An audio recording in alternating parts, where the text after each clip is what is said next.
So I thought I'd just give you a quick couple of snapshots of carbon footprinting labels. Most important thing here is if you look at what passes today for food industry sustainability initiatives, there's a lot of pass-fail systems. Either you've got a certification or you don't. God bless the people that came up with those systems, and I wish them good luck in their business, but that's largely niche stuff that the sun is going to set on pretty soon. There's a lot more shades of gray that can be incorporated into a pass-fail system. The UK Carbon Trust, the standard PAS 2050, which you've heard about, is a scorecard-based system.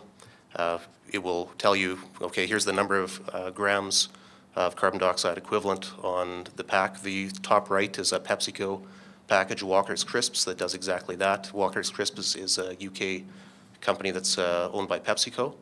And on the bottom left, you see Kingsmill bread, and that doesn't have an actual number on the label. These products are appearing on the shelves of UK grocery stores today. This is a different badge that's authorized by the Carbon Trust, which will say, listen, I've identified to you credible ways in which I'm trying to reduce my carbon footprint. I'm not telling you what it is, I'm just telling you that there's stuff going on that's in which we're making progress.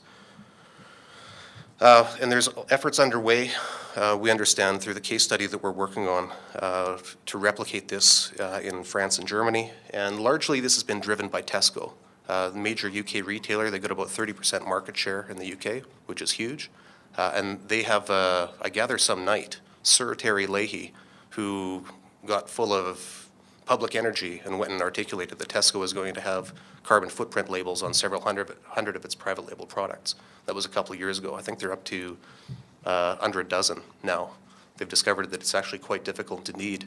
And the carbon footprint labels that we do see are largely the easiest processed products that you could put them on.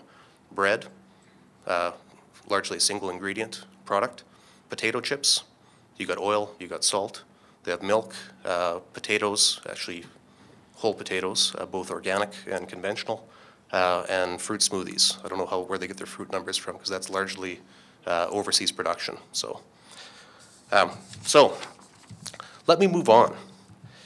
So out of the 1,000 initiatives that you would see from the food industry, from everything from recyclable packaging to reduced packaging to fair trade coffee to carbon footprinting, how to make sense of it all?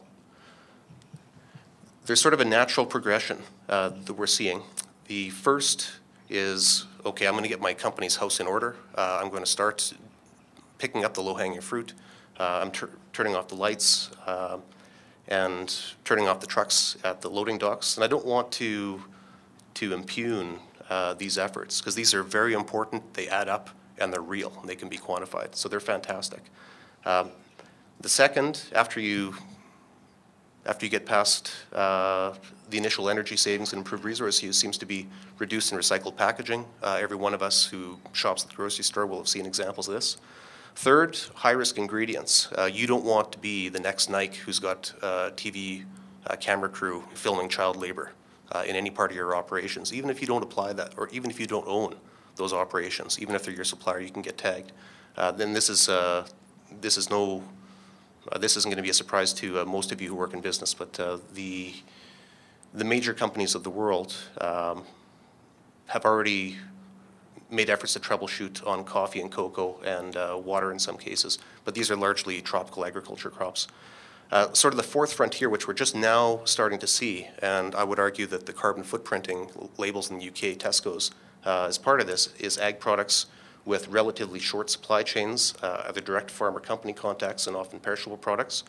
And on the bread in particular, that's frontier number 5 here, ag products with long supply chains, ag commodities where the product would typically change hands numerous times between farmer and supplier. So this stuff is showing up on my loading dock. It's just been unloaded from a 50,000-ton Panamax that's been discharged at port. It came from a transfer elevator. From that, it came from a lake or terminal elevator in Thunder Bay, railway to probably 40, 50 different elevators, none of which have a traceability system. How do I calculate my carbon footprinting?